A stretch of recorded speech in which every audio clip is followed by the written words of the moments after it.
Hi, hello, and welcome to my vlog, Cheris. Hindi na talaga tayo papayat for today's video dahil unlimited buffet na naman ito at hindi pwedeng kaunti lang ang kainin natin dahil sayang naman. At ayan na nga yung mga nakuha ko. First batch pa lang yan mga mi. Bukas na lang ulit mag-diet, hano?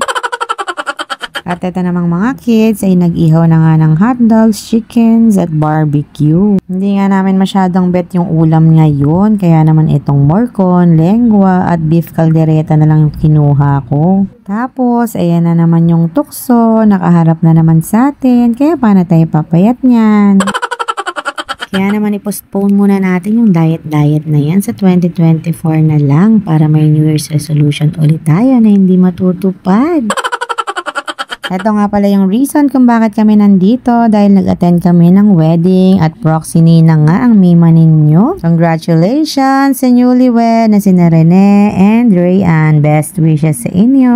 Parang nakakamiss tuloy na ikasal ulit. Naalala ko tuloy yung kasal namin. Civil wedding din kami pero sa bahay lang yung reception namin. Siguro yung mga panahong to kami ginasal baka dito din namin ganapin kasi nga ay hassle-free na pag sa mga ganitong restaurant ginaganap yung okasyon. Hindi ka na mahihirabang magluto, hindi ka na rin mahihirabang magligpit. Yung bulsa mo na lang talaga ang mahihirapan. Cherries!